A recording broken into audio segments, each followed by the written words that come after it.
JYP. 오늘의 컨텐츠는 여러분 최대 관심사가 요즘 뭐예요? 내 집 마련이죠. 저도 그게 꿈이었었어요. 근데 청약을 넣어봐도 계속 떨어지죠. 자, 제가 싱글이고 청약 가점이 54점밖에 되잖아요. 근데 저는 짠! 서울의 한복판에 아파트가 당첨이 됐습니다. 이 스토리와 후기를 지금부터 알려드릴게요.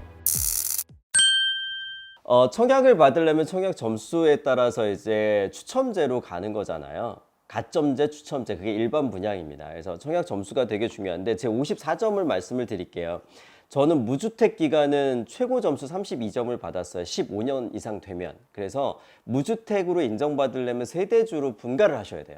만약에 젊은 친구들이 부모님 밑에서 살고 계시면 세대주가 아니잖아요. 그래서 저도 그 누님 댁에서 살았었거든요. 사회생활 처음 시작하면서. 그래서 세대주로 분리를 했었어요.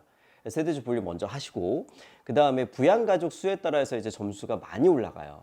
결혼을 했거나 애들이 있거나 아니면 그 부모님을 부양하고 계시던가 그러면 점수가 많이 올라가는데 저는 싱글이고 아무것도 없기 때문에 최저 점수 5점입니다. 가점은. 여기서 이제 끝난 거지. 또 하나 그 청약 통장이 있어야 돼요. 근데 청약 통장은 가입 기간이 되게 중요합니다. 그래서 지금 젊은 친구들이면 세대주 세대주 분리를 안 했어도 청약 통장은 다 만들 수 있어요. 무조건 만드세요. 저는 10만 원씩 부었었고 그거를 가입 기간을 15년 이상 넣었습니다. 그래서 무주택 기간과 청약 통장 기간만 최고 점수예요. 그리고 부양가족 5점 최저 점수. 그래서 54점이 나오는 거예요. 84점 만점에 54점이면 30점이 부족한 거잖아요. 서울 시내 어떤 아파트가 되겠어. 거의 절망적이었습니다. 청약하는 방법은 아주 쉽습니다. 옛날에 은행 가서 서류 쓰고 어쩌고 했어야 되는데 요즘 인터넷에 한국감정원 청약 홈페이지가 있어요. 여기 가서 그냥 로그인하고 공인인증서 로그인 하시면 돼요. 그리고 내가 원하는 곳에 스케줄이 다 뜨거든요. 지역과 이름이 다 캘린더에 나와요. 그러니까 그거를 알람을 받기 위해서는 거기 가입을 하고 그리고 그 알람을 신청을 하면 맨날 카톡 메시지가 와요. 당신네 관심 지역에 청약이 있습니다라고. 그럼 그 스케줄 보고 들어가서 거기서 딱 청약을 신청하면 돼요.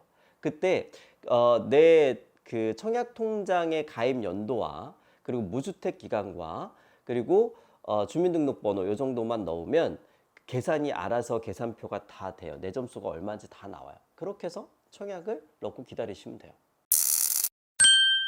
자, 그러면 욕심나는 곳에 다 넣어도 되나? 이건 아닙니다. 모든 곳에 다 넣으셔도 되는데 여러분 제일 중요한 건 자금 조달이 되는 범위 내에서 신청을 하셔야 돼요. 왜냐하면 청약이 당첨이 돼서 통장을 한번 쓰잖아요. 당첨이 됐는데 내가 못 들어가면 그 청약 통장은 없어집니다. 그냥. 그럼 내가 십몇 년 동안 부어놨던 그것도 다 제로가 되는 거예요.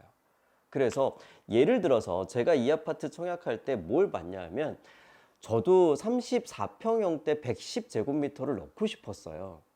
근데 그게 내가 가지고 있는 예산에서 해결이 안 되겠는 거예요. 그럼 당첨이 되고 또 자금을 조달해서 넣을 수가 없어. 그럼 내 통장은 날아가는 거예요. 그래서 저는 제가 가지고 있는 금액대에서 청약이 당첨이 돼도 들어갈 수 있는 곳, 물론 영끌해서 대출 받아서 할 수 있는 74제곱미터에다가 넣었어요. 이거 여러분 되게 중요합니다. 전략적이었던 건 뭐냐면 물론 다 똑같은 생각을 가지고는 계시겠지만 큰 아파트에 비싼 아파트 일단 첫 번째 제가 가지고 있는 금액이 부족했었어요. 당첨되면 청약통장 날리는 거예요. 뺐어요. 그리고 또 하나 뺐던 이유가 거기 경쟁률이요. 110제곱미터가 경쟁률이 60.4대 1이 나와 버렸습니다. 그러니까 계산한 거죠. 474세대 중에 16세대가 110제곱미터. 서울의 34평형대 꿈이잖아요.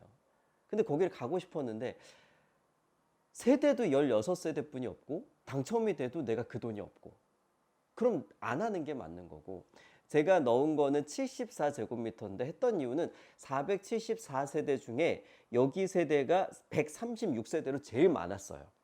확률이 높다는 거죠. 그래서 나중에 경쟁률을 봤더니 13.7대 1뿐이 안 나왔어요. 그러니까 저는 60.4대 1은 아예 들어가지도 않고 13.7대 1 경쟁률에 넣어서 당첨이 띠리링 된 겁니다. 최근에 후분양 제도가 나왔어요. 후분양 제도는 뭐냐면 아파트 단지가 조성이 되고 그리고 건축이 시작이 돼서 거의 80% 정도 올라갔을 때 그때 분양을 때리는 거예요. 그리고 그때 넣는 거예요. 그럼 장점은 뭐가 되냐면 청약을 넣고 당첨이 되고 입주할 때까지의 시간이 굉장히 짧아져요. 이 아파트 7월 달에 신청을 받아서 다음에 4월 달에 입주를 하는 거였었으니까 6개월 정도 맞나요? 요 기간 안에 입주하게 되는 거니까 입주를 빨리 하고 싶은 저같이 실거주를 하는 사람에게는 굉장히 메리트가 돼 있는 게 바로 후분양이고 이거를 사람들이 잘 몰랐던 거예요. 그래서 경쟁률이 조금 낮았던 게 키포인트였었고 한 가지 안 좋은 점은 뭐냐면 후분양이 비싸요, 여러분. 선분양은 2년 전에 가격이 매겨지고 2년 뒤에 내가 들어가는 거기 때문에 그동안의 집값이 대한민국은 이렇게 뛰죠. 근데 후분양은 거의 그 당시의 가격에서 9개월 뒤의 가격이니까 갭 차이가 별로 나지는 않습니다. 그게 한 가지 아쉬운 점이긴 한데 그래서 시세 차익을 노리시는 분들이 후분양을 싫어해요. 실입주를 하시려고 하시는 분들이 후분양을 좋아해요. 그래서 약간 선분양 대비 후분양의 경쟁률이 대체적으로 좀 낮습니다. 여러분, 그걸 노리시는 거예요.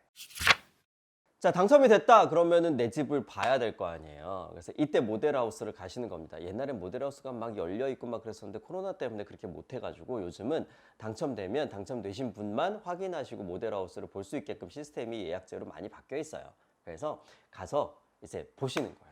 아, 나 이 집이 당첨됐으니까 아, 이렇게 만들어진 거야. 자, 상담 한번 하죠. 계약금과 그리고 자금 조달 계획서를 어떻게 써야 되는지, 그리고 중도금은 얼마인지, 잔금은 최종 얼마인지 이거에 대해서 가서 여러분들이 눈으로 모델하우스에서 확인할 수 있는 기회가 생겨요.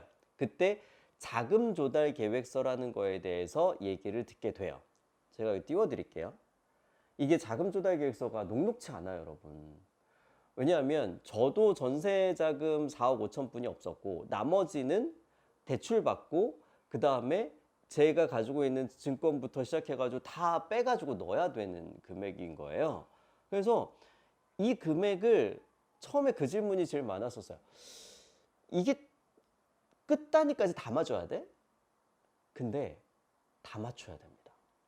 머리가 터져요, 여기서부터. 자, 일단 자기 자금 돈 있으면 자기 자금 넣으시면 돼요. 은행에 잔고가 얼마 있는지 그거 확인 다 전화하면은 은행에서도 메일로 보내주고 증권사에서도 메일로 보내주고 다 보내주거든요. 그래서 내가 지금 가지고 있는 금액을 넣으시면 되고 그 다음에 이제 부동산 처분 대금이라고 있죠. 내가 이제 전세 자금을 뺄 거라든가 전에 집을 팔고 나올 거라든가 지금 현재 가지고 있는 그 부동산 처분 대금도 넣으시면 돼요. 그다음에 그 밑에 이제 금융기관 대출액의 합계가 나오는데 이 금융기관 대출에는 요즘 잘 아실 거예요. 주택담보대출이 40%까지 뿐이 안 나오는 거. 여기서 이제 저도 처음에 모르고 있다가 안 사실인데 9억 이하의 아파트는 40%까지 담보대출이 나와요. 그리고 9억부터 10억 사이는 20%까지 나와요. 그러니까 9억이 넘는다 그래서 대출이 다 안 나오는 게 아니라 9억에서 15억 구간에는 20%가 나오니까 그거 계산하시고 15억 이상은 대출이 안 나옵니다. 그래서 요 금액을 잘 계산해서 넣으시면 돼요. 그리고 그거는 나중에 대출 받을 때 또 은행마다 그 대출의 한도라는 금액이 또 집값 책정에 따라서 달라지기 때문에 이거는 그 모델하우스 갔을 때 은행 직원이 하나 나와 있어요. 정확히 상담을 한번 받아보시는 걸 추천을 드리고 혹시라도 만약에 이제 여기에 증여를 한다던가 부모님한테 돈을 받는다던가 형제한테 뭐 돈을 받는다던가 빌린다던가 하면 그 내용도 적으셔야 되는데 부모님한테 증여세 없이 받을 수 있는 돈은 5천만 원이 끝입니다. 5천만 원 이상 되면 다 증여세 내고 어쩌고 저쩌고 신고하고 다 하셔야 돼요. 그래서 5천까지는 부모님한테 받을 수 있고 형제 자매한테 빌리는 거는 차용증 다 쓰시고 그 다음에 나중에 혹시 조사가 나올 수 있으니까 이자가 왔다 갔다 한 것까지도 다 증빙이 되셔야 됩니다. 그래서 이런 내용들을 쓰는 거예요. 근데 여기서 저도 이거 쓰면서 머리가 터지는 게 이거를 정확히 어떻게 다 맞추냐고요. 내가 9개월 뒤에 돈을 더 벌 수도 있는 거잖아요. 9개월간 나는 뭔가를 행위를 해서 돈을 더 벌 수도 있는 거고 그게 채워질 수도 있는 거잖아요. 그래서 힌트를 드리면 금액은 다 맞아야 되는데 중간에 확실한 금액들 빼고 대출 받는 금액 그리고 부동산 처분하는 금액 그리고 내가 가지고 있는 금액 빼고 중간에 더 올라갈 수 있는 금액은 그냥 향후 증빙 이렇게 해서 이때는 내시면 돼요. 나중에 만약에 이제 조사가 나오면 그때 정확히 증빙을 해주시면 되는 겁니다. 자, 이제 준비가 됐으면 서류 준비와 10%의 계약금을 가지고 계약을 하러 가시면 됩니다. 계약할 때 준비 서류들이 꽤 있어요. 근데 웬만한 건 동사무소에서 다 뗄 수 있어서 거기 서류 목록을 가지고 동사무소에 가시면 수수료 10,000원 미만 들었던 것 같아요. 몇천 원으로 등초본부터 시작해서 인감증명부터 해서 다 뗄 수 있고요. 그리고 여러분들이 쓴 자금 조달 계획서 그거랑 그다음에 현금 입증할 수 있는 그 잔액 확인서 그건 은행에서 다 메일로 주니까 그거를 가지고 10%의 계약금을 가지고 계약을 하러 가시면 됩니다. 그럼 거기서 또 직원이 이 자금 조달 계획서가 이렇게 땅 떨어지게 맞는지 한번 다 계산해 줘요. 계산이 되면 오케이. 그러면 계약을 최종적으로 하고 이렇게 계약서와 그리고 확인서를 받게 되십니다. 자, 이제 입주 때까지 기다리면 되겠죠. 근데 한 가지 중도금을 또 준비를 하셔야 돼요. 그래서 후분양 아파트는 보통 계약금이 10%, 중도금이 10%, 나머지 잔금이 80% 되니까 10%는 이 아파트는 3개월 뒤 10월 달에 그냥 입금하는 방식이었었어요. 그래서 여기 11억 5천이었으니까 1억 1,500은 그냥 3개월 뒤에 계좌로 입금 딱 하고 나면 중도금까지는 끝입니다. 보통 선분양을 하면 중도금을 그 대출을 집단 대출을 해주는 경우가 많아요. 근데 후분양 같은 경우는 10%여서 그랬는지 어쨌는지 모르겠는데 이 아파트는 그게 없었어요. 집단 대출이. 그래가지고 중도금까지도 여러분들의 자금으로 준비를 해 놓으셔야 했었습니다. 저도 그렇게 했고요. 이제 잔금만 치르면 되겠죠. 자, 이제 꿈에 그리던 입주하는 날, 잔금 치르는 날이 오죠. 근데 그 전에 절차가 하나 또 있습니다. 여러분 이제 내 집을 봐야 될 거잖아요. 그래서 회사에서 연락이 와요. 이제 집이 다 지어졌으니 와서 하자 보수를 체크를 해주세요라고 연락이 옵니다. 그러면 여러분들의 집으로 가는 거예요. 그래서 가서 하자 보수 체크를 하게 되는데 여기서 중요한 거 요만큼의 흠집도 다 체크해 놓으세요. 꼼꼼히 다 뭐 수돗물 안 나오고 들 나오고부터 시작해서 등이 어디가 들어오는지 안 들어오는지 그리고 어디에 틈이 벌어졌는지 어디가 스크래치가 났는지 창문이 닫히는지 안 닫히는지부터 시작해서 하나하나를 다 체크하세요. 특히 잘 못하시는 게 이제 장 안쪽에 내용들을 잘 신경 안 쓰시거든요. 근데 그 붙박이장에 있으면 붙박이장도 다 체크하시고 문도 다 열어보시고 서랍도 다 꺼내서 안쪽까지 깨진 거 있나 없나도 잘 체크를 하시고요. 그런 것들 꼼꼼히 다 해서 스티커 다 붙여놓으면 되는데 입주해보니까 완벽하게 수리 다 안 돼요. 그러면 입주 시부터 시작해서 또 하자 보수 기간이 있거든요. AS 기간. 그때 열심히 신청하셔서 매일 기사분 오셔서 또 꼼꼼히 해주십니다. 스크래치 난 것도 다 보완해 주니까 그거 꼼꼼히 잘 하세요. 여기서 꿀팁 하나 드릴게요. 이 아파트가 2월 20일 날부터 입주 시작이었었어요. 저는 3월 8일 날 했어요. 이유는 뭐냐면 2월 20일 날 입주인데 1월 20일이 돼도 어떤 은행도 자기네 조건이 오픈이 안 되는 거예요. 담보대출 조건이. 금리 제일 중요한데 책정이 안 돼 있는 거죠. 그래서 조금 혼란스러웠던 게 뭐냐면 여기 처음에 2월 20일부터 입주하시는 분들이 되게 언제 담보대출 받을 수 있어요? 심사 어떻게 받을 수 있어요? 얼마 남았어요? 거기 얼마 해줘요가 안 되니까 되게 당황들 하시더라고요. 그래서 여러분 입주하는 날부터 요이 딱 나 그날 들어갈 거야 하지 마세요. 되게 마음이 급해져요. 이 급해지다 보면 은행을 선택을 하기가 이게 좁아지는 거예요. 여기도 처음에 은행 3개 정도 들어와 있다가 입주 시기 한 열흘 앞두고 조금 더 은행이 늘어나더라고요. 어쨌든 선택권이 늘어나는 거니까. 조건은 여러분들이 선택을 하게 되는 거니까. 그래서 이왕이면 요이 땅 하는 그날부터 하지 마시고 조금 더 시간을 여유를 두고 입주 날짜를 잡으시고 입주를 하시게 되면서 담보대출을 받으러 갈 때 한없이 내가 을이 됩니다. 저는 이거 깜짝 놀랐어요. 은행 대출을 받으면은 은행이 돈 버는 거잖아요. 근데 제가 대출 좀 해주세요 하는 자세로 가야 돼요, 여러분. 서류도 되게 많이 준비해야 되고요. 물론 이 서류도 동사무소 가면 다 떼줘요. 서류도 되게 많이 준비해야 되고, 제발 가서 대출 좀 해주시렵니까? 이렇게 부탁해야 되더라고요. 심사 조건이라는 게 또 있으니까. 그래서 그런 입장이 있다는 거 참고하시고, 그다음에 대출 받을 때 또 아셔야 될 게 있어요. 대출을 받을 때 금리라는 게 책정이 되잖아요. 근데 저는 맨날 은행에서 나오는 한국은행 금리가 얼마입니다. 이거 알죠? 저는 그게 대출 금리인 줄 알았어요. 아니에요, 여러분. 나만 몰랐나? 그 금융채 5년물이라는 금리가 따로 있더라고요, 대출 금리가. 그래서 그 금융채 5년물 금리를 기준으로 이게 책정이 되면 거기에 은행이 우리는 여기다 가상금리를 몇 프로 붙일게요. 뭐 1.4% 붙일게요. 1.5% 붙일게요. 그래서 총 대출 금리라는 게 나옵니다. 근데 이게 변동이 매달 심해요. 그래서 고정금리가 있고 변동금리가 있어요. 고정금리는 3년 또는 5년 동안 그냥 요 금리를 1점 몇 %로 할게요 라고 은행에서 책정을 하는 거고, 변동금리는 매달 이 금리가 바뀌니까 그것도 같이 너를 띱니다 라고 해서 변동금리로 매달 바뀌는 게 있어요. 가상금리는 똑같은 거고. 그래서 정하셔야 되는 게 뭐냐면, 나는 변동금리로 갈 건지 나는 5년, 3년 고정금리로 갈 건지를 여러분들이 선택해야 돼요. 금리가 막 왔다 갔다 하는 시기에는 변동금리는 조금 위험할 수 있고, 단 얘의 장점은 처음 금리가 좀 싸요. 시작하는 그 가상금리라 그래야 되나? 그게 좀 싸요. 이 변동이 되니까. 그런 차이는 있습니다. 어렵죠? 근데 이거 이해하셔야 돼요. 또 하나 여러분들이 혜택으로 누릴 수 있는 게 있어요. 입주 박람회라는 게 있습니다.